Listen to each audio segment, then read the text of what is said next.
여러분들이 생각하는 사진 작가, 사진 작가는 굉장히 우리 생각에는 굉장히 멋있어 보이잖아요. 카메라 하나 탁 들고 멋진 풍경 앞에 이렇게 뭔가 생각을 하면서 나만의 어떤 사진을 담는 것, 그게 여러분들이 생각하는 사진 작가의 현실의 모습이라면, 사실 이런 그 광고에서 꾸며진 그런 이미지와는 다르게 사진 작가는 사실 하루를 먹고 살아야 되는, 하루를 먹고 살 일을 걱정해야 되는 그런 직업이 아닌가라는 생각이 들어요. 왜냐하면 어떤 소속된 회사도 없고 또 나를 불러주기만을 기다려야 되는데, 사실 처음 시작하는 사진가들이 내 이름을 통해서 어떤 작업을 의뢰받기라는 굉장히 어려운 일이죠. 사진 작가로 살아가려면 이곳에서, 이 험난한 세상에서 무엇을 해야 되고 또 어떻게 자기 커리어를 만들어 가야 되고, 이런 것들에 대한 내용을 오늘 좀 준비를 해봤습니다. 사진 작가를 꿈꾸는 이들이 가장 많이 하는 질문 베스트 5를 제가 뽑아봤는데요. 지금은 이런 그 메일이나 이런 것들이 별로 없어요. 근데 과거에 우리 DSLR의 부흥기나 미러리스의 부흥기에는 저한테 하루에 최소 5통의 메일이 왔어요. 뭐 고등학생인데 또는 회사를 다니고 있는데 사진이 너무 좋아서 사진 작가를 하고 싶어요라는 그 어떤 내용의 메일이었고, 대체적으로 내용들을 축약을 해보면은 이런 것들이에요. 좋아하는 일을 취미로 하면은 주변에서 힘들다는 얘기를 들었다. 또 나는 사진학과를 나오지 않아서 뭔가 컴플렉스가 있는데 꼭 사진학과나 유학을 가야 되냐. 또 사진을 전문적으로 공부하지 않다 보니까 머릿속에 어떤 정리된 그런 것들이 별로 없는데 이걸 어떻게 정리를 하나. 또 나는 어떤 사진을 할지도 모르겠다. 더 높은 단계로 가기 위해서는 뭘 하냐. 이런 것들에 대해서 많이 물어보셨는데, 사실 여러분들의 이렇게 질문 리스트를 쫙 보시면 아시겠지만은 본인이 뭘 하고 싶은지를 대체적으로 모르는 분들이 이런 메일을 많이 보내시는 거죠. 사진을 좋아한다고 해서 사진 작가가 될 수는 없어요. 사진 작가가 되기 위해서는 사진 작가들이 걸어왔던 길들, 사진 작가들이 어떤 작업을 했고 또 어떤 노력을 했고 세상에 어떤 방식으로 자신을 보여줬는지를 고민하고 연구하고 공부를 해야 되는데, 사실 이렇게 해서 제가 장문의 메일을 많이 보내봤거든요. 메일을 보내면 열이면은 한 9분 거의 대답이 없어요. 1명 정도는 어떤 감동을 받고 사진 작업을 하는 분들이 있겠지만, 사진이라는 게 사실 쉽지 않거든요. 돈을 벌기도 쉽지 않고 세상에 자기를 드러내기도 쉽지 않다라는 것이죠. 제가 생각하는 사진 작가, 그리고 세상에 많은 사진 작가들은 이것을 찾기 위해서 사진을 한다고 생각이 들어요. 카메라를 통해 세상을 보지만은 그 속에서 자기 모습도 보기 위해서. 그래서 나를 투영하는 거울을 세상을 통해서 바라보기 위한, 거울과 창을 가진 사진가가 되기 위해서 많이 노력을 한다는 것이죠. 그 거울과 창을 동시에 가진 사람들이 세상을 바라보는, 또 세상의 어떤 많은 것들을 기록하는 그런 사진 작가가 될 수 있다는 생각이 듭니다. 사실 좀 어려운 말인데 어떤 내용인지 한번 보도록 하죠. 사진이 1839년에 발명이 됐거든요. 그리고 최초의 디지털 카메라가 1975년에 출현을 했어요. 그리고 아이폰이, 여러분들이 아시는 잡스 형이 2007년에 아이폰이라는 것을 내놨어요. 현재 사진은 200년이 안 된 역사를 가지고 있어요. 여러분은 문자라든지 문자의 역사, 그림의 역사, 인류의 역사, 이런 거는 사진의 역사에 비할 바가 못 돼요. 근데 그림도 그리고 우리가 글자도 배우고 다 했지만은 사실 사진을 안 찍는 사람은 거의 없다고 보시면 되겠죠. 그러니까 사진은 무려 200년이 안 되는 시간 동안 언어의 역할을 하는 어떤 매체로 발전을 했다, 이렇게 생각이 들어요. 그러니까 언어라는 건 많은 사람들이 쓰잖아요. 그리고 한국어, 뭐 미국어, 뭐 아프리카어 있겠지만 일본어 있겠지만은 많은 사람 대중들이 인식할 수 있는 그런 언어, 이미지 언어로 변환을 했다. 그래서 지금이 사진의 부흥기이기도 하지만 많은 사람들이 예를 들어 치킨 장사를 해요. 치킨 장사를 하면은 치킨 가게들이 많을수록 치킨의 베스트, 치킨을 잘 튀기는 사람들이 만들어지기 어려운 거죠. 그러니까 그만큼 많은 사람들이 뛰어들기 때문에 사진 작가라는 사람들이 살아남기 어려운 그런 시대가 아닌가라는 생각이 듭니다. 그리고 지금은 이미지를 누구나 읽고 소비하는 그런 시대예요. 그러니까 예전에는 텍스트를 통해서 또는 말이라든지 이런 걸 통해서 정보를 얻었다면 지금은 사진 한 장, 뭐 인스타그램이나 이런 것들을 보고 여러분들 맛집이나 어떤 멋진 장소 이런 걸 찾아가잖아요. 그러니까 이미지를 누구나 읽고 쓰기 때문에 사실은 굉장히 이미지를 다루기 쉬워졌는 반면 그만큼 이미지를 보는 눈들이 높아지고 까다로워졌다고 할 수가 있겠습니다. 이건 2019년에 애플 그 아이폰 콘테스트에 나온 작품들을 제가 몇 가지 추려봤는데 사람들이 이렇게 생각하기엔 이렇게 얘기를 할 거예요. 우와, 아이폰, 역시 아이폰이야. 예, 역시 아이폰으로 지금 잘 나와.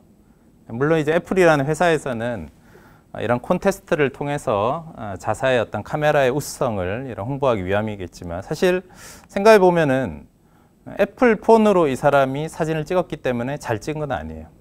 이 작가, 애플 카메라 뒤에 있는 작가가 자신만의 어떤 시각, 자신만의 어떤 감수성으로 대상을 해석했기 때문에 좋은 사진이 나올 수밖에 없는 것이죠.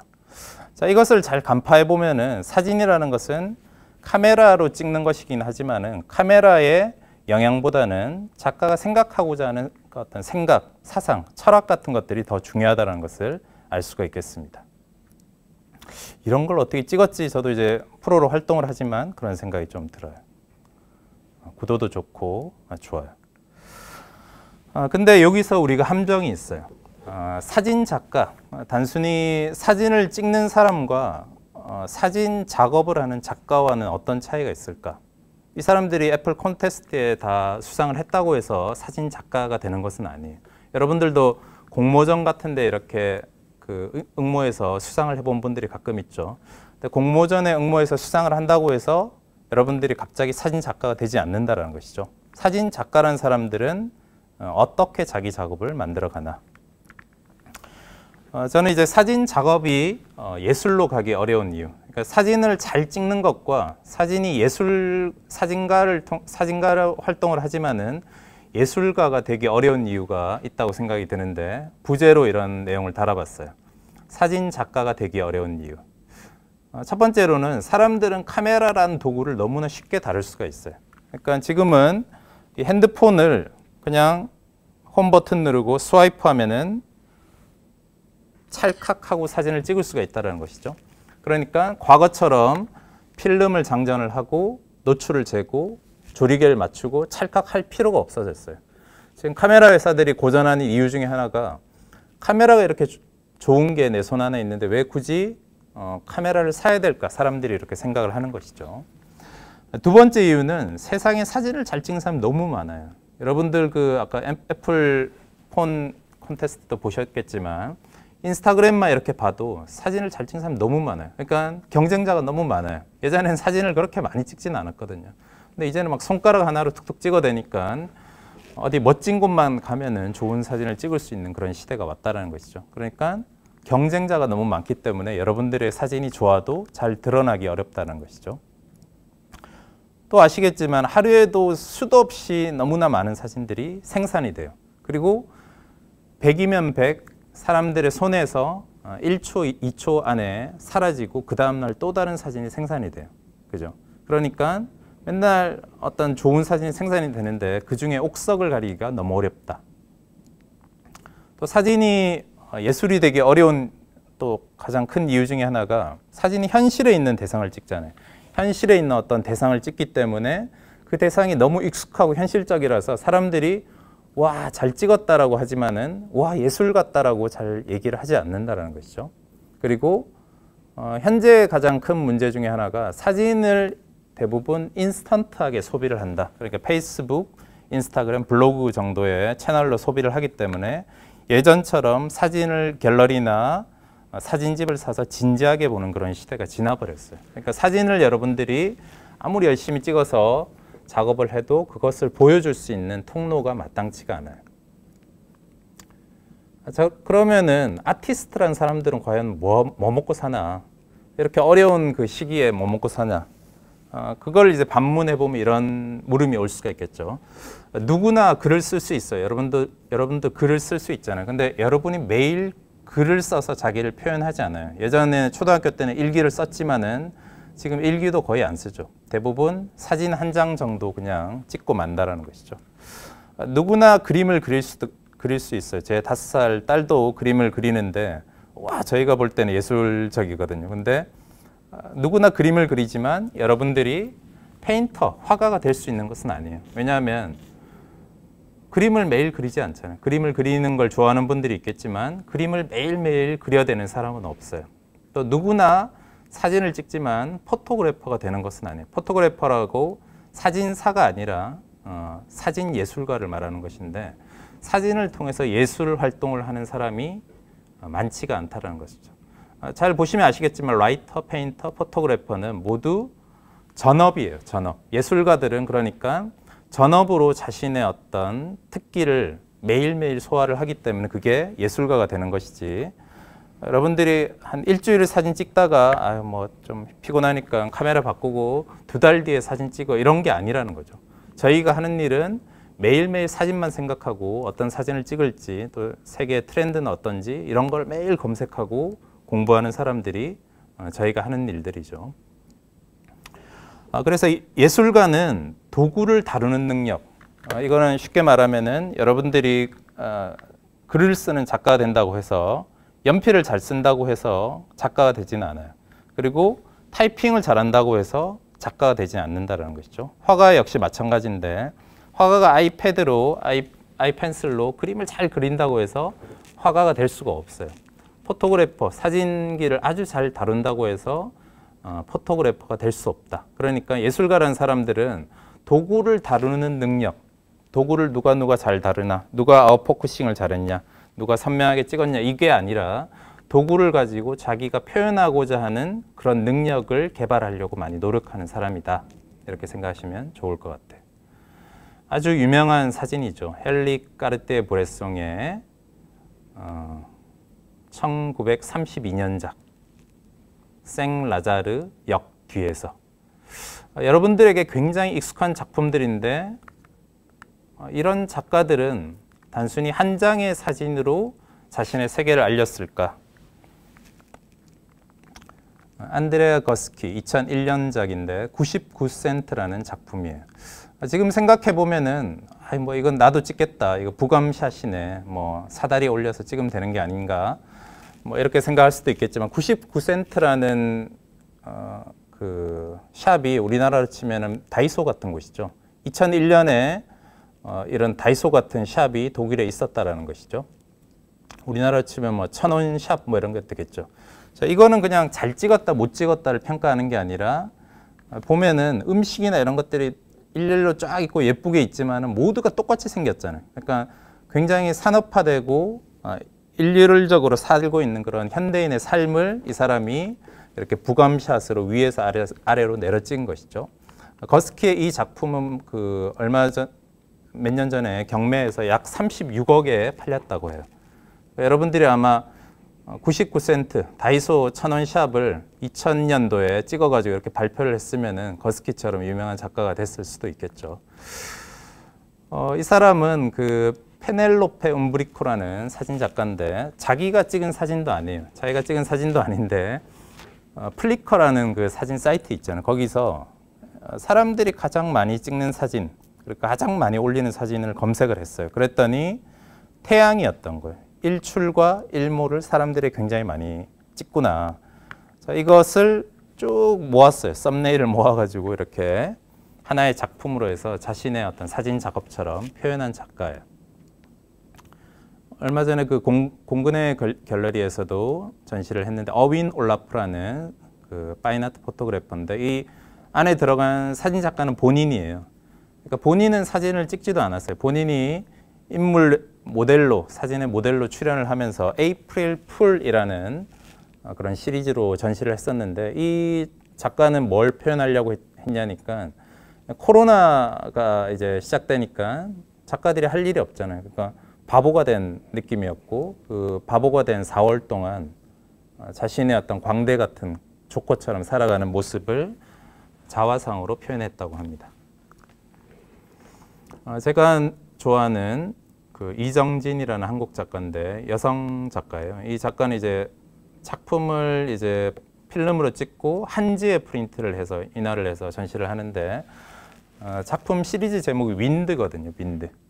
근데 그 사막 같은 곳에 미국의 그 스쿨버스 같은 게 이렇게 미국에서 이제 활동을 했었거든요. 근데 그 버려져 있는데 바람이 사진 속에 없지만 마치 그 공허한 바람이 느껴지는 것 같은 그런 작품이라 제가 예전에 이 작품을 보고 굉장히 충격을 먹었던 그런 기억이 있거든요. 작가라는 사람들은 이런 걸 고민하는구나. 그래서 작가라는 사람들은 사실은 하나의 사진, 하나의 좋은 사진으로는 자신의 세계를 말할 수 없어요. 왜냐하면 사진 한 장으로 자신의 세계를 말한다는 거 굉장히 위험한 일이거든요. 그래서 작가라는 사람들은 뭘 하냐니까 자신이 좋아하거나 잘하는 분야를 먼저 찾아요. 나는 인물 사진에 관심이 있다든지 또는 뭐 인물에서도 여성 인물이 뭐 자신이 있다든지 또는 어떤 밤의 풍경이 자신이 있다든지 우리가 아는 뭐 마이클 캐녀처럼 좀 미니멀한 흑백 사진에 자신이 있다든지 남들이 다 하는 거 말고 나만 잘할 수 있는 그런 분야를 하나 찾아서 집중적으로 파고드는 것이죠.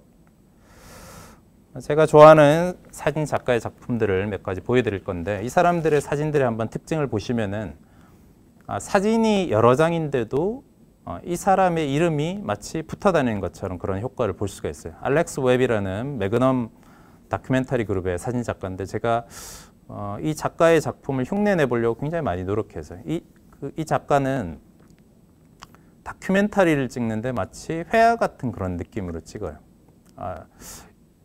이런 2차원의 평면에 어떤 저렇게 3차원 같은 느낌을 구현을 했을까. 예전에 사진을 공부할 때 이 사람의 작품들을 보고 굉장히 많이 고민을 했거든요. 사진을 보면 어떤 하나의 주제가 포커스가 맞아져 있지는 않아요. 거리의 어떤 삶들이 다양하게 얽힌 것을 라이카 같은 렌즈로, 관광 렌즈로 포착을 했는데 저런 구도를 쓸 수가 있구나. 근데 이 사람의 작품의 세계라기보다는 이 사람이 말하고자 하는 세계관 같은 것들이 작품을 보면서 보였고 컬러로 또는 도시에서 우리 삶에서도 볼 수 있는 그런 풍경들을 굉장히 예리하고 섬세하게 포착하는 그런 작가가 아닌가라는 생각이 듭니다. 하나의 자신만의 어떤 코드나 흐름 같은 것이 보이죠. 하마다 히데아키라는 일본계 사진가인데 얼마 전에 그 프로포토 그 유튜브에도 보면은 이 사람 인터뷰가 나오더라고요. 요즘에 약간 트렌드에 맞는 그런 여성 인물 사진들을 많이 찍는 사진 작가인데 굉장히 부드럽고 따뜻한 톤으로 인물을 표현을 해요. 그리고 뭐 롤라이플렉스 같은 카메라를 쓴다든지 해서 정방향의 포맷으로 따뜻하고 느낌 있는 그런 사진들을 찍더라고요. 사진들이 굉장히 느낌이 좋아서 제가 이 사람 홈페이지를 보면서 되게 이렇게 많이 영감을 얻었는데 사진들을 보면은 요즘의 인물 사진들은 대체적으로 화려함에 치중돼 있다고 생각이 들거든요. 그러니까 인물 사진의 어떤 매력이라는 게 사람 그 자체가 가진 어떤 감수성 또는 느낌, 감정 같은 것들이 있는데 그런 것들은 대부분 사라져버리고 최근에 봤던 인스타 같은 데 보는 인물 사진들은 대체적으로 너무 화려한 것에 치중돼 있지 않나라는 그런 생각을 했어요. 근데 이 사람의 사진은 화려하지 않고 모델들이 과하지 않고 담담한 그런 표정으로 카메라를 응시하는 모습들이 마음에 들더라고요. 여러분들도 한번 찍어보고 싶은 그런 장면들이 많죠.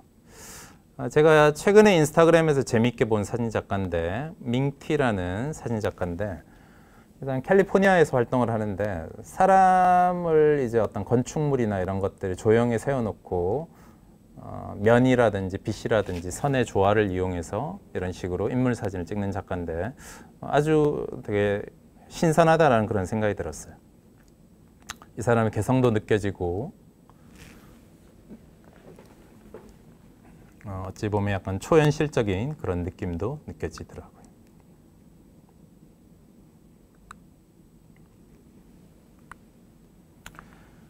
이분도 제가 좋아하는 사진 작가인데 로드니 스미스라는 사진 작가예요. 몇 년 전에 소나타 광고에서도 이 사람 사진을 사용을 했는데 이 사람이 이제 철저히 연출에 의한 어떤 사진들인데 굉장히 아름다워요. 일단 구성도 아름답고 이 사진을 아마 소나타 광고에서도 보셨을 건데 찍기 전에 작가의 상상력 그리고 기획력 같은 게 굉장히 뛰어난 작가다라는 그런 생각이 들었어요.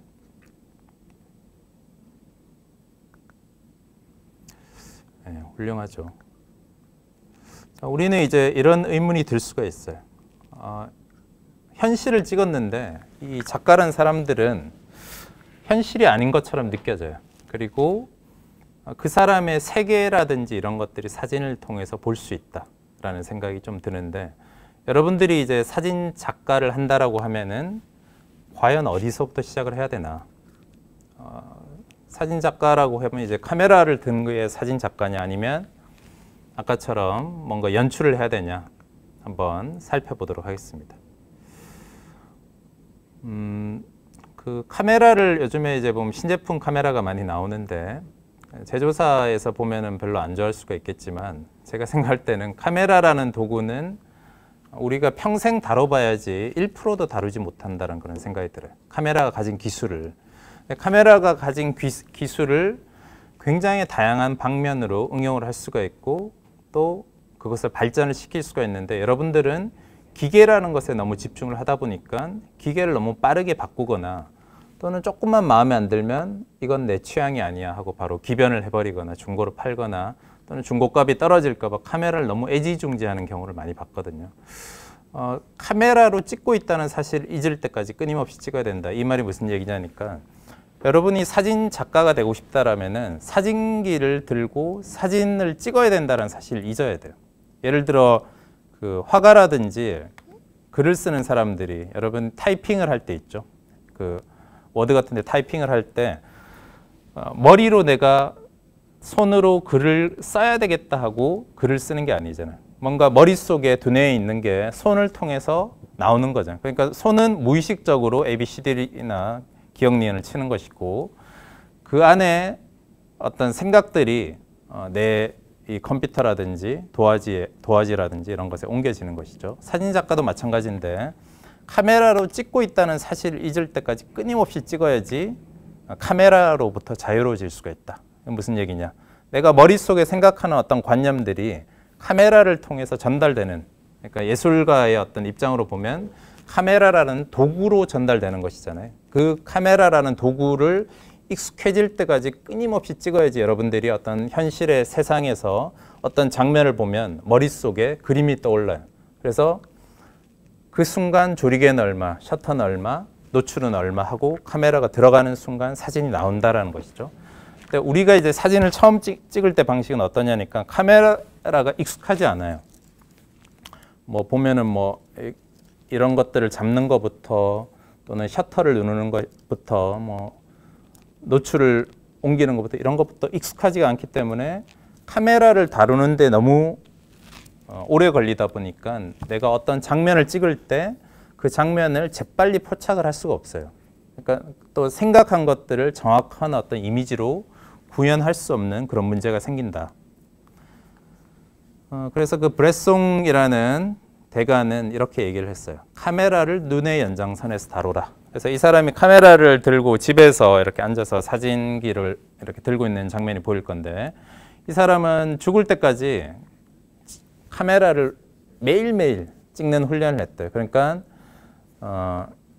필름을 뽑아가지고 뭐 수동 카메라나 수동 렌즈를 쓰니까 어느 정도 돌리면 초점이 맞을 것 같은 뭐 이런 것들까지 다 계산을 해가지고 매일매일 사진 찍는 훈련을 했는데 그게 바로 카메라가 손에 들고 있는 조차 잊어버리는 눈의 연장선에서 다루는 훈련인 것이죠. 저는 예전에 그 필름 카메라부터 시작을 했는데 저 역시 이제 고백을 하자면 바꿈질을 굉장히 많이 했어요. 그 이유는 사진이 잘 안 나오면 제 탓을 하지 않고 맨날 카메라 탓을 했거든요. 아이, 카메라가. 그래서 결론적으로 최상의 그 카메라라는 아까 브레송이 쓰는 라이카의 M3까지 올라가 봤는데 결론적으로 카메라의 문제는 전혀 아니었어요. 제가 여기 보면 왼쪽에 필름을 쌓아놓은 것이 보일 건데 과거에는 이제 필름 값이 너무 아깝더라고요. 필름 값이 너무 아까웠는데 현상값도 너무 아까운 거죠. 스캔도 해야 되고 뭐 인화도 해야 되고 근데 지금은 이제 필름값이나 이런 것들이 전혀 들지가 않죠. 메모리만 있으면은 수천 장씩 찍을 수가 있는데 요즘 사람들이 훨씬 더 셔터를 아끼는 것 같아요.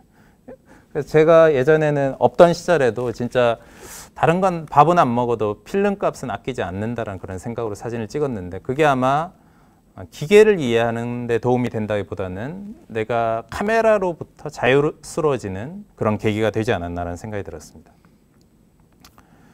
예전에 그 수동 필름 카메라로 이제 사진을 찍으면 다녔는데 제가 프리랜서고 이제 그 고향이 울산이라서 울산에서 이제 많이 활동을 했었거든요. 그래서 사진 작가라고 해봐야 뭐 할 일이 있겠습니까? 그래서 동네를 돌아다니면서 아이들하고 찍었어요. 그래서 제가 그 아이들을 찍은 이유는 김기찬 사진 작가의 이제 골목암 풍경이라는 그 사진 작업에서 힌트를 얻었었는데 골목에 있는 그 아이들의 모습을 이렇게 해맑게 찍은 모습 보니까 너무 아름다운 거예요. 그래서 이런 모습을 언젠간 기록을 해두면 충분한 가치가 있지 않을까 생각이 들었는데 지금은 이런 모습을 볼 수가 없어요.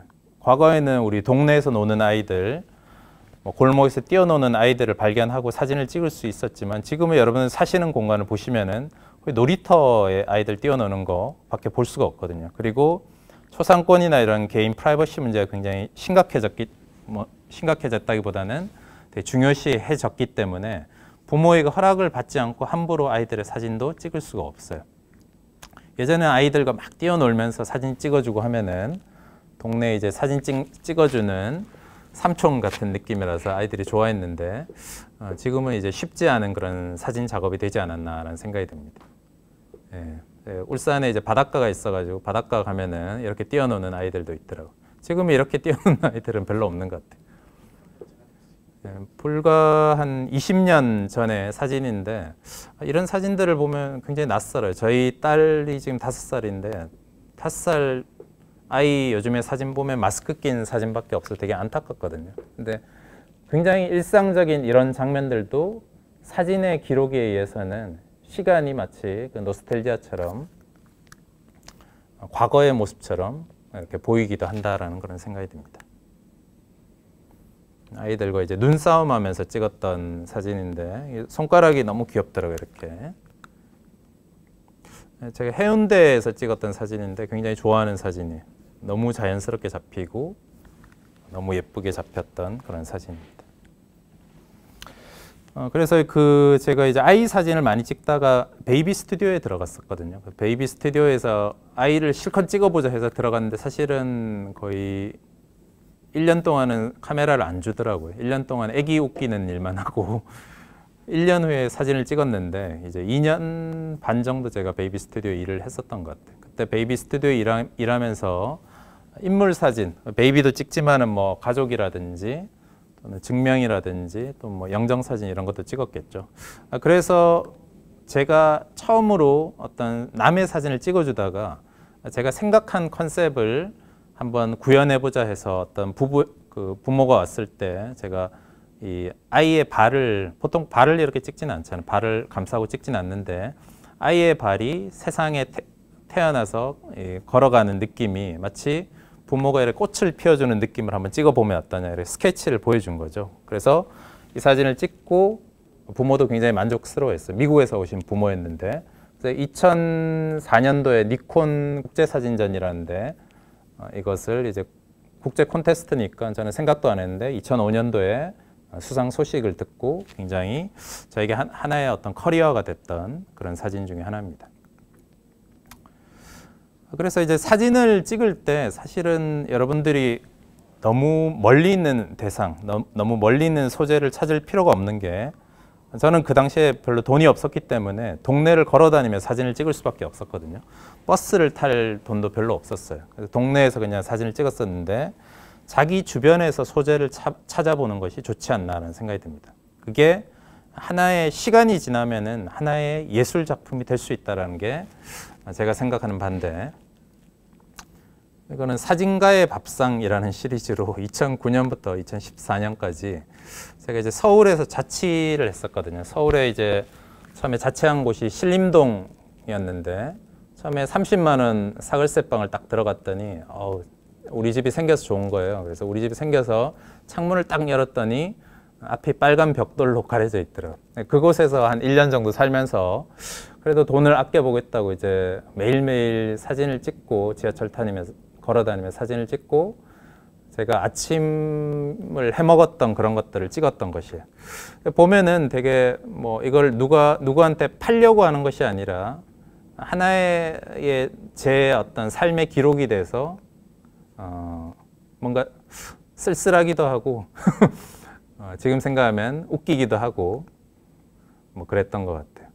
뭐 누가 보면 잘 먹고 사네 이렇게 생각할 수가 있겠지만 서울에 이제 혼자 아들이 있으니까 어머니가 이렇게 봉지에 바리바리 싸가지고 택배로 보내주신 그런 음식들을 아껴가면서 먹었던 것 같은데 저는 이제 여기서 먹었던 거 이런 거 포인트가 아니라 그 어머니의 정성들이 이렇게 음식들에 있잖아요. 제가 차리거나 이런 것들은 잘 못하지만은 그런 것들이 남아 있어서 저에게는 의미 있는 그런 사진이 아닌가라는 생각이 듭니다. 물론 이제 그 다음에는 지금의 와이프랑 결혼을 해서 살고 있지만 음식이 좀 업그레이드가 됐어요. 예쁘게 차려주고 뭐 이런 장면들을 찍었는데 지금은 이런 장면을 찍을 수가 없어요. 아기가 워낙 빠르고 격렬해가지고 예전에 이제 신혼 시절에 그런 어떤 소소한 풍경들을 찍었던 사진들입니다. 그래서 이런 장면들은 사실은 어떤 작업과 바꿀 수 없다는 생각이 들어요. 자기의 어떤 의미, 자기의 어떤 역사 같은 것들이 담겨 있기 때문에 저는 그것이 하나의 예술이 아닌가라는 그런 생각이 들어요. 제가 예전에 책 쓸 때 원고 정리하는 장면들을 찍어봤던 거고 사진을 공부할 때 여러분들의 오류 중에 하나가 맨날 인스타그램이나 SLR 클럽 일면만 보고 공부를 하지 마세요. 또는 네이버 카페 여러분 동호회 사진들 있죠. 그런 거 맨날 봐봐야지 아무런 도움이 안 돼요. 저는 사진을 공부하려면은 역사를 공부해 봐야 된다고 생각을 하는데 예전에 제가 기자 시절에 역사라는 게 사실 지루하고 고루하잖아요. 그래서 공부하려면 되게 힘들거든요. 근데 역사를 공부하면 어떤 게 보이냐니까 미래에 나아갈 방향이 보인다. 왜일까? 예를 들어 여러분들이 사진 작가라고 해서 어떤 새로운 기법이나 아이디어로 작업을 하려고 하는데 이미 해서 굉장히 열심히 해서 발표를 딱 했어요. 근데 한 50년 전에 어떤 사진가 미리 해버렸어요. 그럼 여러분들 어떻게 되냐? 저 사람 뭐 표절이네 또는 뭐 따라했네 이렇게 되겠죠. 그래서 미술사라든지 사진의 역사를 공부해 보면 여러분들이 시도하고자 했던 모든 작업들이 다 나와 있거든요.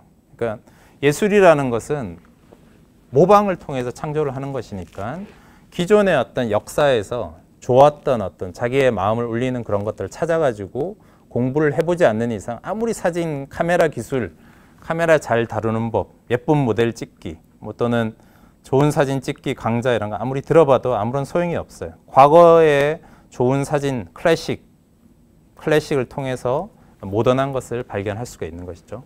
사진의 역사는 미술의 역사에서 같이 나왔거든요. 그러니까 미술을 먼저 공부를 하다 보면은 사진이 1839년 정도에 탄생을 하게 돼요. 그 탄생한 계기가 뭘까? 바로 중산층이라는 계층이 많아지면서 사람들이 초상에 대한 자신의 어떤 가족을 남기거나 자신의 모습을 남기고자 하는 그런 욕구가 커졌다. 과거에는 화가에게 의뢰를 해서 귀족들이나 왕족들만 자신의 얼굴을 얻을 수가 있었는데 이제 산업혁명 이후로 돈을 버는 사람들이 많아졌잖아요. 그러니까 사진관에 가서 자신의 모습을 남길 수 있다라는 사실을 알게 됐고 사람들이 이때 좀 무서운 눈을 하고 있죠. 이런 류의 사진들을 보면 최초의 사진은 찍히는데 무려 8시간이 걸렸어요. 찰칵하는데 8시간이 걸렸는데 뭐 한 19세기 넘어가면서든 그 속도가 점점 줄어들었겠죠. 그래서 눈이 이렇게 부릅뜨고 있어야 되는 그런 사진들이 많은 게 찰칵하는 시간이 물론 최초에는 8시간이었겠지만 뭐 10초, 20초 이렇게 단축이 됐겠죠. 여튼 사진의 역사는 미술의 역사에서 같이 왔는데 그 이후의 세계를 보면 여러분들이 가야 될 세계들이 보이기 시작한다. 그래서 200년이 되지 않은 사진의 역사 중에 명작이 너무나 많아요.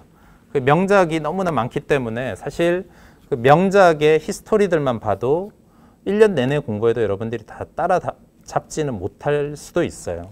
그렇지만 전체적인 계보를 알게 되면은 여러분들이 나아갈 방향이라든지 여러분들이 사진에서 영감을 얻을 수 있는 그런 충분한 어떤 데이터가 되지 않나라는 생각이 듭니다.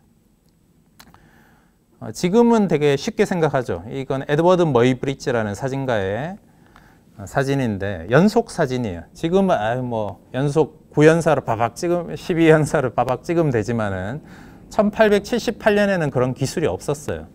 그때 사람들은 말이 뛸 때 말이 한 발이 닿는다는 사실을 몰랐어요. 그래서 그 1800 에드워드 머이브리지 이전의 회화들을 보면은 말이 대체적으로 뛰는 그 그림들은 말이 땅 위에 이렇게 두 다리를 벌리고 있거든요. 근데 에드워드 머이브리지가 경기장에다가 카메라를 여러 대를 설치를 하고 거기다가 셔터가 탁탁 끊기게 하기 위해서 줄을 설치를 했어요. 카메라가 말이 뛰면은 카메라 셔터가 탁탁탁탁 이렇게 찍히게 했겠죠. 그러니까 1878년에는 사람들이 최초로 말이 뛸 때는 한 발이 땅에 닿는다는 걸 알았다는 거죠. 에드워드 머이브리지의 연속 사진 이후로 회화의 어떤 방식도 바뀌게 됐어요. 그래서 사진이라는 게 짧은 순간에 어떤 대상을 포착하는 거잖아요. 어떤 매체도 이 짧은 순간에 대상을 포착하는 매체가 없었는데 사진 이후로 해서 뭐 화가라든지 뭐 여러 가지 과학 기술에 영감을 얻거나 과학적으로 증명이 됐다라는 것이죠. 그래서 사진 역사에서 있는 사진들을 그냥 볼 게 아니라 이 사진 역사의 명작들이 왜 유명하고 그런 것들이 후대에 어떤 영향을 끼쳤는지를 사진 역사나 미술 역사를 보면서 공부를 해야 돼요. 그렇지 않으면은 그냥 이걸 보면 뭐 위에서 35mm로 5.6으로 찍은 거 아니에요? 이렇게 되지만 그런 게 아니라는 것이죠. 이거는 알프레드 스티글리츠라는 사진가의 사진인데 1907년도에 찍힌 사진인데 3등선실이라는 사진 작업의 일부예요. 3등선실이니까 위칸에 있는 사람들과 아래칸에 있는 사람들의 옷의 차림을 보면 위칸에 있는 사람들이 더 잘 입었잖아요. 아래칸에 있는 사람들이 훨씬 못 입었어요. 그러니까 이 작은 사진 하나로 어떤 빈부격차를 극명하게 드러낼 수 있는 그런 현실적인 사진이고 이런 것들이 주는 의미 같은 것들을 공부해 보면 아주 재밌게 들어갈 수가 있는 것이죠. 물론 이런 사진들은 우리한테 공감이 잘 되지 않을 수도 있어요. 1830년, 1810년 뭐 이런 사진들은 우리랑 사실 동떨어진 세계 같잖아요. 근데 이게 무려 미국의 지금 100년도 안 된 미국의 어떤 사진이라는 것이죠. 뭐 이런 사진들을 보면서 그래서 와 사진이 좋네, 내가 저렇게 찍어봐야지 이렇게 하는 것이 아니라 이 사진들이 가진 의미 그리고 이 사진 작가가 포착하려고 했던 시대의 현실 같은 것들을 보면 여러분들도 현재 살고 있는 그런 시대의 모습들이 찬찬히 보이지 않을까라는 생각이 듭니다. 1970년도에 찍힌 사진인데 이것도 굉장히 사진 역사에서 중요한 사진이에요. 이 정도 아마 셔터 스피드를 얻으려면 최소 10,000분의 1초 정도는 필요할 건데 그 전에 아마 과거의 카메라들은 뭐 1000분의 1초, 2000분의 1초를 구현하기도 어려웠거든요. 근데 카메라 기술이 점점 발전을 하면서 고속을 포착할 수 있는 그런 카메라들이 나오게 됐고 또 단순히 이제 카메라의 어떤 기술만을 요하는 게 아니라 사람들이 이제 자기가 생각하는 바를 사진으로 표현을 하고 옮기게 된 게 이제 사진의 역사라는 것이죠. 현재의 사진들도 있겠지만 그래서 과거의 사진과 현재의 사진을 같이 봐야 되는데 현재의 어떤 트렌드만 너무 보다 보면은 과거의 사람들이 했던 그런 중요한 것들을 놓칠 수가 있으니까 꼭 사진을 공부하고 싶다라면 진지하게나마 1년 정도는 미술과 사진의 역사를 공부하면 해안이 뜨인다고 해야 되나? 여러분들의 어떤 통찰력이 열리는 그런 것을 경험해 볼 수가 있습니다. 제가 이걸 왜 경험했냐니까 그 잡지사에 있으면서 매일 아침에 기자들이 모여서 뭘 했냐니 기자들도 이제 공부를 많이 했겠지만은 사실 역사나 이런 걸 잘 모르잖아요. 그래서 책을 가져와서 스터디를 했어요. 그래서 어떤 역사책 또는 평론책 이런 식으로 한 2년 정도 매일 스터디를 했는데 그 아침이 너무 괴로웠어요. 왜냐하면 집에 들어가면 피곤한데 저녁에 책을 어느 정도 읽고 와서 발표를 했어야 되거든요. 근데 그게 하나의 자양분이 돼서 한 2년 정도 하니까 제 머릿속에 그 어떤 시대적 흐름이 쫙 잡히게 됐더라고요. 그러니까 내가 해야 될 어떤 방향 같은 것들이 제시가 되지 않았나는 생각이 듭니다. 그래서 단순히 그 대가의 작품을 찍는 거에만 그치면은 그냥 사라져 버리는 것이에요. 여러분, 저는 이제 지금은 스마트폰이 있어서 굉장히 좋다라는 생각이 드는데, 과거에는 저는 어떻게 했냐니까 이걸 사진을 작게 프린트를 했어요. 사진을 작게 프린트를 해서 들고 다니면서 아, 이런 장면이 나오면 나도 이렇게 찍어야지 하고 머릿속에 이렇게 사진들을 매일 봤어요. 그러니까 요즘 스마트폰에 캡처 기능이 굉장히 좋잖아요. 구글 같은 데 검색을 한 뒤에 여러분이 좋아하는 사진이 있다라면 이렇게 캡처를 해 놓으세요. 그리고 매일매일 지하철 같은 데 출퇴근할 때 저는 봤거든요. 그 광화문에 이제 기자 생활을 할 때. 지하철 타시면 카트라이더 하지 마시고 이렇게 옛날 사진들도 보면 머릿속에 그게 각인이 돼요. 그럼 여러분이 잘은 모르지만 어떤 구도라든지 이런 사진의 시각적, 미학적 효과라든지 이런 것들이 머릿속에 차근차근 쌓이잖아요. 그럼 여러분이 어떤 순간을 딱 보면 본능적으로 아까 카메라가 눈 이상으로 작동을 하면 저처럼 국립중앙박물관 같은 데 가면 이런 장면을 찍을 수도 있겠다는 생각이 듭니다. 물론 브레송의 그 명작과는 좀 떨어지지만 이 아이가 뛰는 장면이 굉장히 1초도 안 되는 순간이잖아요. 근데 이 아이가 점프를 하면서 이렇게 노는 장면을 딱 보니까 그 브레송의 아까 그 장면이 딱 떠오르면서 아, 이 구도로 이렇게 찍어야 되겠다라는 순간적인 그런 어떤 재치 같은 것들이 생기더라는 것이죠. 그래서 사진의 역사만 볼 것이 아니라 여러분의 사진에 영감을 주는 마스터를 찾아야 된다. 제가 마스터인 분들은 아직은 별로 없을 거예요. 저는 아직 대가의 반열을 이루지는 못했고 아직은 공부하고 있는 작가니까 사진 역사에서 보면 시대의 획을 그었던 그런 작가들이 있거든요. 그 작가들의 작품을 마스터를 찾아가지고 어떻게 하냐니까 제다이 그 스타워즈 같은데 마스터를 찾아가지고 마스터가 아무거나 알려주지 않잖아요. 그러니까 그 사람의 내공을 내가 하나하나 다 이렇게 뭔가 마음속으로 얻을 수 있도록 충분히 그 사람의 사진을 분석하고 찾아보고 그 사람의 어떤 일대기나 이런 것들을 분석하면서 그 사람의 사진을 내 것으로 만들면 굉장히 좋아요. 제가 존경했던 그 마스터 중에는 이제 처음 마스터는 브레송이었고 그 다음에 마스터는 로버트 프랭크예요. 로버트 프랭크는 스위스 사진가인데 스위스에서 이제 미국으로 이주를 한 거죠. 근데 이 사람이 구겐하임이라는 재단의 기금을 받아서 55년부터 56년까지 1년 동안 미국을 일주를 하면서 이제 미국 사람들을 찍었어요. 그게 더 아메리칸즈라는 사진집이고 그걸 1958년에 출간을 했는데 미국에서는 출간 금지가 됐어요. 그 이유는 미국인들을 너무 허름하게 찍은 거죠. 그때 미국인들은 미국이라는 거대 강대국이 이제 커져가고 있고 세계의 어떤 패권을 장악하고 있다는 그런 자부심에 들떠있던 때였거든요. 근데 이 사람은 미국 사람이 아니잖아요. 그러니까 미국 사람이 아니니까 이방인의 시선으로 미국을 훨씬 더 현실적으로 적나라하게 볼 수가 있었다는 것이죠. 근데 이 사람은 현대 사진의 아버지라고 부르거든요. 그래서 로버트 프랭크는 1958년에 그 더 아메리칸즈를 출간을 하면서 이 사람 이후의 사진과 이 사람 전의 사진으로 바뀌게 돼요. 그 이유는 이 사람은 다큐멘터리는 그동안의 다큐멘터리는 현실을 있는 그대로 뭔가 찍어낸다. 뭐 현실의 리얼리티를 찍어낸다 이렇게 생각을 했는데 이 사람 이후의 다큐멘터리는 어떻게 됐냐니까 현실이라는 것은 작가가 바라보는 관점이 더해진 어떤 결과물이다. 그러니까 사진의 결과물은 작가의 어떤 내면 세계와 결합돼서 보여질 수밖에 없다라는 것이 된 것이죠. 그러니까 로버트 프랭크 이후의 사진들은 카메라로 어떤 대상을 세밀하게 재현하는 데는 이제 관심이 없어졌어요. 사진 작가들은 로버트 프랭크 이후의 사진 작가들은 세상을 자신의 어떤 시각대로 비꼬고 또는 풍자적으로 보는 그런 사진들이 많아진 것이죠. 여튼 이 사람의 사진들을 한번 볼 건데요. 교보문고나 이런 데 가면 아마 이 작품집을 볼 수가 있으니까 작품집을 구입해서 집에 놔두고 보시면 굉장히 좋아요. 작품집이 뭐 4, 5만 원 정도 비싸기도 한데 작품집을 보면 그 사람의 작품의 흐름이라든지 작품을 좀 더 세세하게 디테일하게 볼 수가 있기 때문에 여러분들이 사진을 공부하는 데 있어서 좀 좋아하는 작품집 이런 것들을 수집하는 것도 하나의 방법이라는 생각이 들어요.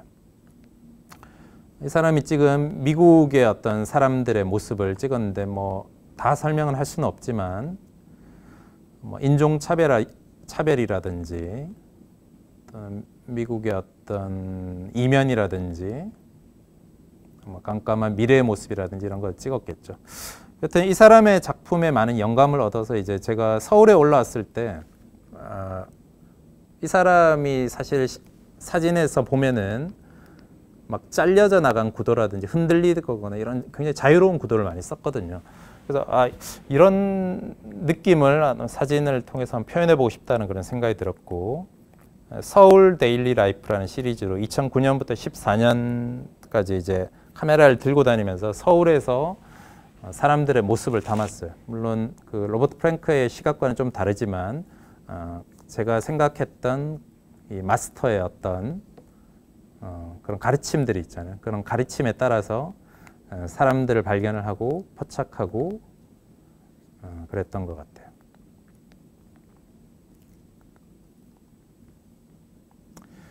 사진이라는 게 보면은 여러분들 사진을 보면 이게 어떤 순간인지 아마 기억이 나실 거예요. 서울의 광화문에 저는 주로 기자로 근무를 했었기 때문에 제가 봤던 어떤 사람들의 모습, 서울 사람들이 뭐 다 힘들게 살지는 않죠. 근데 그런 것들을 좀 재미있게 포착을 해보려고 노력을 했습니다.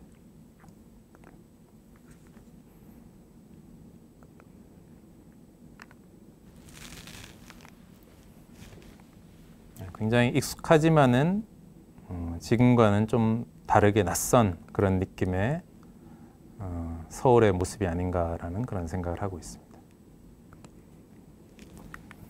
자, 그래서 이제 사진을 찍다 보면은 사실 내가 뭘 좋아하는지를 빨리 정하면 굉장히 좋아요. 그래서 여러분이 지금부터 새로 하려면 굉장히 어렵거든요. 근데 사진의 폴더라든지 그동안 찍은 사진들을 쭉 한번 훑어보세요. 폴더별로. 그러면은 내가 많이 찍는 류의 사진들이 있거든요. 예를 들어 거리에 사람들의 관심이 있다든지, 나는 어떤 나무만 집중적으로 찍는 사람도 있고, 어떤 사람은 뭐 벽이라든지 이런 것만 집중적으로 찍는 사람들이 있어요. 자, 그러면은 그런 것들을 한번 모아보는 거죠. 사진들을 모아보고 이야기를 만들어서 꿰보는 게 굉장히 중요하다. 사진 한 장 한 장이 다 흩어져 있고 과거의 내 사진은 별로라고 생각하지 말고 과거의 내 사진들을 모으면은 실마리가 있어요. 내가 어떤 장면을 보고 무엇을 느꼈기 때문에 내가 이것을 포착을 했는데 시간이 지나면 그 감정들이 다 사라져 버린다는 것이죠. 근데 보면 내가 찍었던 공통 분모들을 다시 모아보면은 하나의 흐름을 만들 수가 있고 거기서 내가 또 다른 아이디어를 발견할 수가 있어요. 제가 그 사진을 예전에 찍으면서 이제 사진을 찍으면 아무래도 뭐 사진 작가로 활동하면은 경제적으로 힘들잖아요. 그러니까 힘들기도 한데 카메라를 놓을 수가 없었어요. 카메라, 뭐 지하철이라든지 많은 이동수단을 타면서도 카메라를 놓은 적이 한 번도 없어요. 창가에서 맨날 셔터를 눌렀거든요. 그 이유는 창가에 흘러가는 풍경들도 아까워서 잠을 자지 않고 맨날 눌렀던 거예요. 그래서 한 몇 년 동안 찍은 사진들을 보니까 창에서 찍은 사진들이 굉장히 많았고, 그 창에서 찍은 사진들, 약간 흔들리고 흐려진 그런 모습들을 이렇게 모아서 한번 전시를 예전에 한번 해본 기억이 있는데, 블랙전이라는 시리즈로 해봤어요. 블랙이라는 말이 이제 검은색이니까 전이 어둠을 여행하는 어떤 느낌. 앞이 깜깜하잖아요. 사진 작업을 하면 그 깜깜한 어떤 어둠의 터널을 여행한다는 그런 느낌이 들어서 이런 시리즈로 이렇게 한번 모아본 그런 기억이 있었어요. 저는 그동안은 이제 그전에는 사실은 풍경 사진에는 관심이 없었어요. 풍경이라는 거 예쁜 걸 찍는 것 같다는 생각이 들었고, 그런 걸 찍는다는 건 저에게 약간 사치 같다는 그런 느낌이 들었거든요. 근데 풍경을 최초로 한번 제 사진에 시도를 해봤던 그런 작업이 아닌가라는 생각이 듭니다. 물론 이제 기존의 어떤 풍경의 촬영 방법과는 좀 다르지만 그 아까 로버트 프랭크가 했던 그런 느낌을 풍경 속에 약간 구현이 돼서 이 사진들의 시리즈를 굉장히 좋아했었던 것 같아요. 물론 저만 좋아하지 다른 사람들은 좋아하지 않아서 전시를 했는데 거의 팔리지는 않더라고요. 물론 이제 제 마음이 담겨 있어서 저는 좋다고 생각을 했었어요. 그래서 사진 작업을 하다 보면은 내가 좋아하는 어떤 내가 좋아하는 부류가 있을 수가 있어요. 풍경이 될 수도 있고 뭐 거리 사진이 될 수도 있고 포트레이트이 될 수도 있고 정물이 될 수도 있다는 거죠. 근데 그거를 계속 뭐 어떤 사람이 저 인물이 좋다고 해서 인물도 찍어보고 저쪽에 가서 풍경도 찍어보고 이러다 보면은 내 거는 하나도 없고 전부 사람들이 좋다는 것만 만들어질 수도 있어요. 그러니까 스스로가 어사이먼트를 하나 만드는, 어사이먼트가 숙제잖아요. 그러니까 나의 숙제를 만들어서 수행을 해보는 거죠. 짧게는 일주일, 뭐 짧게는 데이가 될 수도 있겠죠. 나의 하루가 될 수도 있을 거고, 또는 일주일, 한 달이 될 수도 있을 거고, 뭐 1년, 10년 이렇게 잡아볼 수도 있는 것이죠. 제가 이제 가장 과감하게 시도했던 그 어사이먼트는 인도 여행을 하는 것이었거든요. 인도를 제가 단돈 60만 원으로 여행할 수 있는 곳이 어딘가 한 달에 이렇게 생각을 해보니까 다 찾아봤더니 60만 원으로 여행할 수 있는 곳이 인도더라고요. 하루에 2만 원만 있으면 된다고 사람들이 그러더라고요. 자는 거 뭐 한 10,000원, 먹는 거 한 몇천 원, 이동수단 한 몇천 원 하면 2만 원으로 살 수 있다 그래서 인도를 여행을 했었는데, 그때 인도를 제가 6개월 동안 여행을 하면서 사진을 찍었었는데, 그 전에 그냥 인도를 단순히 가야 되겠다 이런 게 아니라 사람을 찍는데, 기존에는 사람들을 약간 재빠르게 포착하는데 집중을 했었다면, 이번에는 사람들을 대면해서 이렇게 뭔가 이야기를 나누고 좀 더 자연스러운 포착을 해보고 싶다 그런 생각을 했었어요. 그래서 인도를 여행하면서 불가촉 천민, 그러니까 인도의 그 계급 중에 가장 하층에 있는 사람들을 만나가지고 그 사람들과 먹고 살면서 또는 여행하면서 찍었던 사진들이에요. 그때 제가 코닥의 SLR-C라는 굉장히 이상한 카메라를 들고 갔는데 막 렌즈도 35mm 렌즈 하나밖에 없었거든요. 그러니까 사람들을 몰래 찍을 수 있는 환경이 안 됐어요. 카메라도 굉장히 느리고 렌즈도 하나다 보니까 사람들에게 인사를 하고 그 사람들의 이야기를 듣고 그 사람들의 마음이 카메라와 저한테 열릴 때까지 기다려서 시간을 충분히 두고 사진을 찍었었는데, 이 사진들로 제 첫 전시를 했었어요. 지금 제가 풍경사진가로 활동을 하지만은 사실은 제가 좋아했던 류의 사진들은 그 아까 보여드렸던 알렉스 웹이나 브레송 같은 그런 류의 사진들이었는데, 하여튼 저한테는 굉장히 의미 있던 그런 어사이먼트였고, 그런 어사이먼트를 힘들게 한번 수행을 해보는 과정에서 저에게 굉장히 많은 노하우와 작가로 살아갈 수 있는 그런 힘들이 생긴 것 같습니다. 자, 근데 그 살다 보면은 내가 꼭 생각했던 것이 내가 가야 될 방향은 아닌 것 같아요. 제가 원래는 거리 사진가로, 다큐멘터리 사진가로 살고 싶었는데, 그거는 내가 좋아하는 사진이었지 내가 꾸준히 뭔가 할 수 있는 그런 류의 사진은 아니더라고요. 그래서 제가 좋아하는 분야는 사람이 없는 거를 굉장히 좋아한다는 것을 이제 화이트라는 시리즈를 해보면서 느끼게 됐어요. 눈밭에 어느 날 그 캐나다에 제가 취재를 갔다가 눈밭에 한번 가본 적이 있었는데 너무 좋은 거예요. 너무 아름답다 이런 걸 해서 넘어서서 그냥 제 마음이 확 하고 그동안 힘들었던 것이 싹 사라지는 그런 느낌을 했거든요. 그 당시에 이제 한국의 그 엘니뇨 현상 때문에 눈이 굉장히 많이 왔었어요. 2009년도쯤에. 그래서 이때 이런 느낌을 내 마음으로 보는 어떤 이런 풍경을, 한국의 아름다운 눈 풍경을 사람들에게 전달하고 사람들에게 어떤 힐링 포인트로 보여주고 싶다 이런 생각을 했었어요. 그래서 2009년부터 이 겨울이 오면은 이 화이트 시리즈를 찍고 있는데 아직도 끝이 나지 않았어요.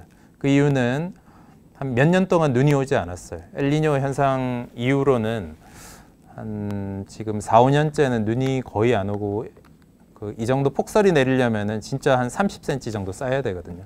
그런 폭설을 만나본 기억이 최근에는 거의 없어요. 그래서 아직도 끝나지 않은 프로젝트고 제가 평생 안고 가야 되는 그런 프로젝트로 생각을 하거든요. 그 이유는 단순히 눈을 찍는 게 아니라 이런 풍경이 한국에서 몇 년 안에 사라지지 않을까라는 그런 생각을 가지고 있거든요.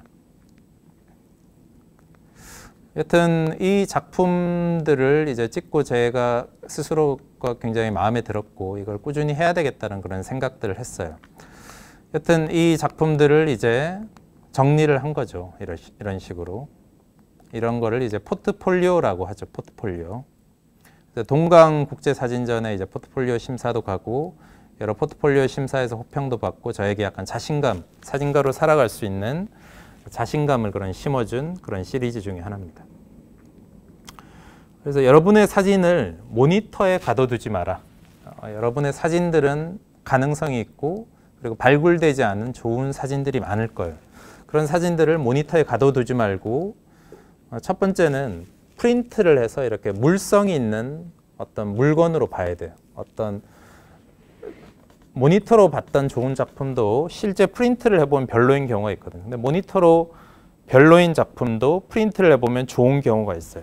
그 왜 그러냐니까 어떤 그냥 디지털로 가지고 있던 그런 매체가 어떤 이미지로 환원이 되는 것이잖아요. 그 이미지가 작품이 돼버릴 수가 있는데 그건 아무도 모른다는 것이죠. 그래서 여러분들의 작품을 인화를 해서 이런 식으로 시리즈로 만들고 이걸 적극적으로 알리는 노력이 필요하다. 그래서 제가 이제 이 화이트 시리즈를 하고 몇 년 정도 진행을 한 뒤에 이 포트폴리오를 만들어서 여러 갤러리를 다니면서 보여줬어요.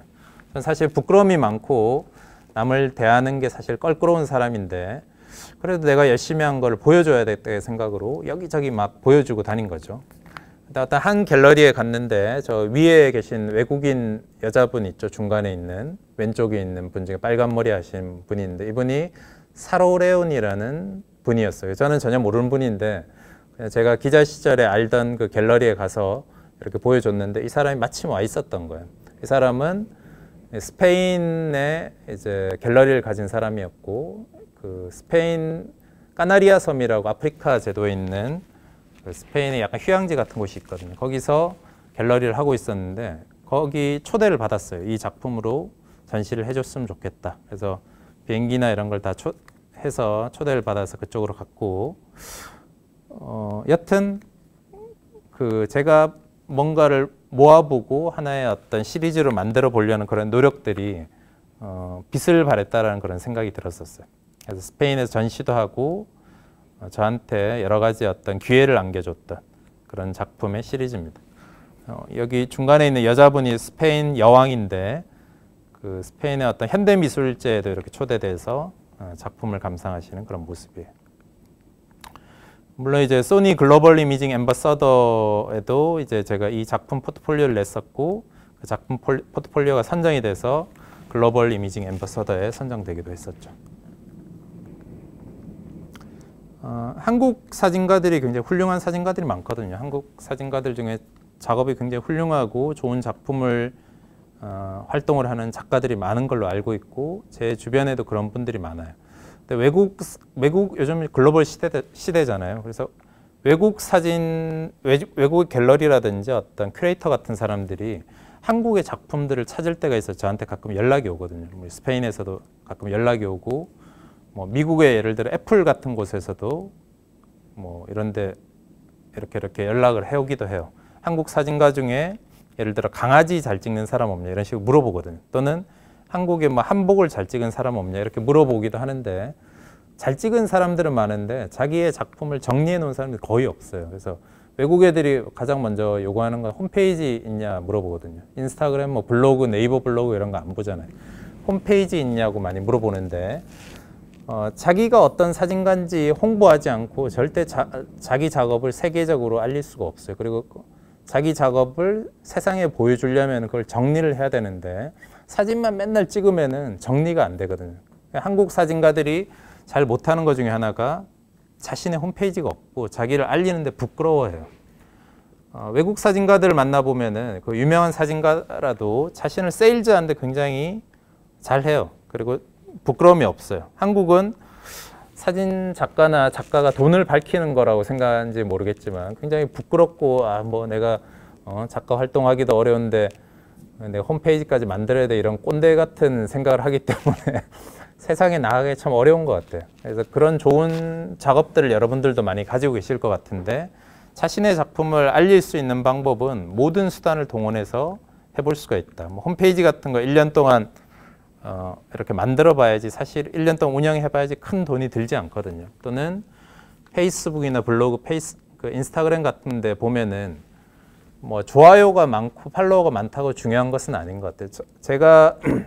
저는 이제 여러 가지 관계가 있잖아요. 여러 가지 뭐 기자도 있을 거고 큐레이터도 있고 또 세계에 있는 어떤 매거진 에디터들도 있고 이러잖아요. 사진을 올리면은 어떤 순간이 와요. 어떤 것들이 연결되는 순간이 오는데 예를 들어 제가 자동차를 이렇게 찍고 있으면은 뭐 현대자동차 같은 데서 제 인스타그램을 보고 들어와서 의뢰를 하기도 하고 그러거든요.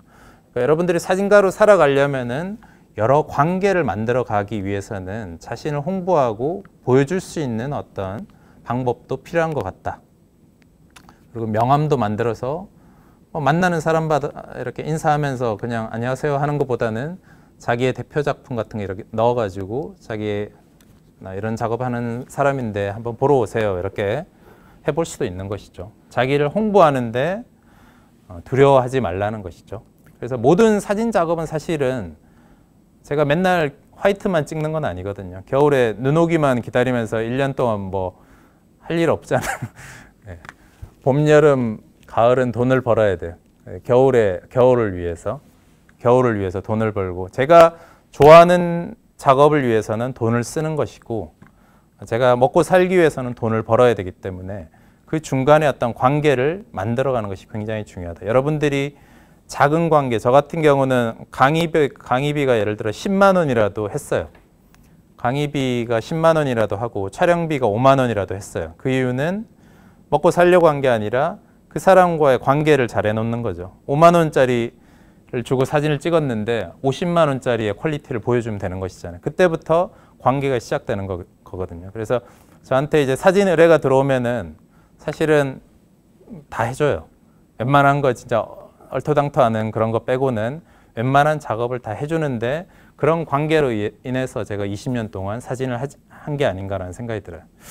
그 히스토리를 한번 보여드릴 건데 제가 기자로 일했다고 그랬잖아요. 기자로 일하면서 사실 기자가 사진 작가는 아니에요. 왜냐하면 글을 편집하고 뭐 사진을 이렇게 작가들한테 연락하고 이런 역할을 하는 사람이기 때문에 작가로 활동을 할 수가 없었어요. 근데 저한테 이 잡지사에 일했던 기자의 경험이 20년의 사진 경험에서 가장 훌륭한 경험이었고 어떤 대학이나 학과를 나온 것보다는 좋은 경험이었던 것 같아요. 그 이유는 제가 만나는 글, 만나는 사진들 항상 최고들이었거든요. 그 최고들의 이야기를 듣고 그 사람들과 관계를 이어나가고 그 사람들을 통해서 다른 작업을 만들어 갈 수가 있었기 때문이죠. 잡지사를 나오고는 제가 여행 사진을 많이 했거든요. 그 이유는 여행은 그냥 단순히 잘 찍는 것이 아니라 저널에 대한 이해가 있어야 돼요. 그러니까 이미지를 기사처럼 대변할 수 있게 만들어낼 수 있는 그런 능력이 있어야 되는데 그거는 잡지의 기자였기 때문에 가능한 일이었겠죠.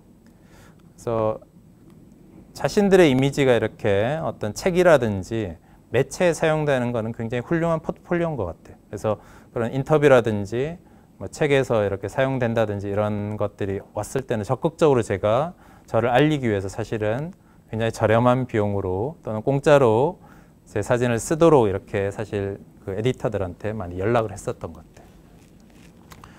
같아요. 이것도 하나의 예인데 제가 론리 플래닛 그 여행 잡지 취재를 할 때 스위스 관광청 의뢰로 이제 같이 취재를 했는데 그런 어떤 관공서랑 일했던 경험들이 지금 굉장히 많은 도움이 돼요. 왜냐하면 이 관공서랑 일하다 보면은 다 연결이 될 수가 있거든요. 지금 이제 한 아세안 센터라는 관공서와 최근에는 프로젝트를 진행을 하기로 이렇게 계획이 되어 있습니다. 이런 것들이 모여서 여러분들도 어떤 좋은 사진가가 되지 않을까 이런 생각을 하고 있습니다. 예, 시간이 이렇게 좀 빨리 지나버렸는데요. 저는 이제 사진을 찍으면은 여러분들이 그냥 다 뭐 좋죠. 뭐 훌륭한 사진도 좋고 예쁜 사진도 좋고 그런데 작업을 위한 사진 나를 위한 사진에서 갈등할 수가 있을 것 같아요. 뭐 이런 사진도 멋있을 것 같고 뭐 클라이언트가 좋아하겠죠. 근데 저는 이제 작업을 위한 사진, 콜라보로 하거나 이런 사진들보다는 개인적으로는 제 가족을 기록하거나 어떤 작은 순간들을 기록하거나 이런 사진들이 마음에 드는 것 같아요. 꼭 사진 작업을 한다고 해서 너무 멀리서 찾을 필요도 없고 너무 뭐 내가 처음부터 거대한 프로젝트를 해야 된다 이런 생각을 가지고 접근할 필요가 없을 것 같아요. 내 주변부터 소소한 것들을 찾아 나가면서 내 작업의 범위를 넓혀 나가거나 또는 이렇게 내 가족을 찍지만은 가족 딸 친구나 뭐 이런 식으로 연결될 수도 있는 것이죠. 그런 식으로 해서 인물 사진 작업도 가능할 수가 있겠죠. 그래서 사진의 소재라는 것 또는 작가가 되는 일이라는 것 사실은 그렇게 멀리 있지 않고 자기 주변에 있을 확률이 굉장히 높아요. 내 주변에서 발견하고 내 주변에서 만들어 나가다 보면 여러분들 시간이 지나면 하나의 포토그래퍼로 성장해 있지 않을까라는 그런 생각을 하고 있습니다. 제 딸의 일상을 기록한 사진들이고 현재도 5살이 됐는데 계속 기록 중인 사진들입니다. 그 전문각 선생님의 윤민의 집에 그 아이디어를 얻어서 딸이 태어나는 순간부터 딸이 결혼하는 순간까지 전문각 선생이 담았는데 제가 살아있는 한 사진가로 살면서 살아있는 한 딸의 모습을 기록해 줄 수 있는 유일한 포토그래퍼가 돼서 이거는 제 개인 프로젝트로 하고 있는 그런 작업입니다. 소니에서 준 USB가 자기 카메라라면서 저를 찍어주고 있는 그런 장면. 이건 물론 한 2년 전의 사진인데 지금 훨씬 더 많이 컸죠. 지금 사실 사진가들이 굉장히 힘든 시기예요. 코로나 이후로 사진가들이 굉장히 힘든 시기인데 지금 사실 안 힘든 사람이 없죠. 뭐 쿠팡 라이더 빼고는 다 힘들다고 하는데 코로나 이후의 사진과 코로나 이전의 사진과는 좀 다르다라는 생각이 드네요. 저도 이제 코로나가 터지면서 사실은 올 한 5월까지는 아무 데도 연락이 없었고 아무 활동도 하지 못했어요. 지금 여러 가지 활동을 하고 있는데 코로나 이전에는 이런 사진가들이 굉장히 각광을 받았어요. 행사를 찍거나 여행하거나 여행 사진 가거나 웨딩 사진가, 공연 사진가, 스포츠 사진가, 대규모 강의를 할 수 있는 형태의 세미나를 진행할 수 있는 작가들이 굉장히 각광을 받았는데 지금은 언택트, 비대면 시대잖아요. 근데 앞으로 여러분들이 사진 작가로 활동을 하려면 지금 많이 뛰어드는 웨딩 스냅 시장 같은 데 뛰어들면 분명히 망해요. 왜냐하면 너무 많은 사람들이 들어오잖아요. 그리고 베이비 스냅 이런 것도 망할 수밖에 없어요. 왜냐하면 애기 안 낳잖아요. 앞으로는 뭐 할 수 있을까? 이건 제 뇌피셜인데 제가 생각하는 이제 코로나 이후 포스트 코로나의 포토그래퍼들은 이런 사진가들이 되지 않을까. 현재 트렌드나 현재 이상의 어떤 그 트렌드를 잘 읽는 그런 패션 사진가들이 각광받을 확률이 굉장히 높아요. 사람들은 코로나 때문에 비대면이긴 하지만은 사실 자신을 보여줄 수 있는 게 지금 얼굴보다는 패션이 됐거든요. 그래서 패션 산업이 사실은 초창기에는 이렇게 많이 올라가지 못하다가 지금은 패션 쪽 포토그래퍼들이 좀 많이 활동을 하고 있다고 들었고 또 지금 약간 코비드 블루라고 해서 사람들이 약간 우울증이나 이런 것들을 앓고 있잖아요. 근데 그것을 치료해 줄 수 있는 것이 저는 예술이라고 생각을 하고 사진을 통해서 힐링을 해줄 수 있는 그런 포인트를 찾을 수 있다라면은 여러분도 성공하지 않을까라는 생각이 듭니다. 그리고 여러분 요즘에는 거의 온라인으로 뭘 시키죠. 근데 시키기 전에 사진을 보게 되잖아요. 그러니까 광고라든지 음식, 제품 같은 걸 찍는 사진가들 보면은 요즘에 구인들이 굉장히 많거든요. 그래서 실력을 이런 쪽으로 한번 자기의 실력을 배가시켜 봐도 좋겠다. 또 인물을 굉장히 잘 찍는 사진가, 또 나에 대한 아름다움, 나에 대한 어떤 나의 소중함 이런 것들을 많이 사람들이 요구를 하기 때문에 포트레이트, 인물을 잘 찍는 사진가 또는 사람들을 대면하지 않는 풍경 사진가 그리고 앞으로는 환경에 대한 이슈가 더 커질 거기 때문에 환경 문제를 다루는 다큐 사진가도 각광받지 않을까라는 제 뇌피셜의 어떤 마무리였습니다.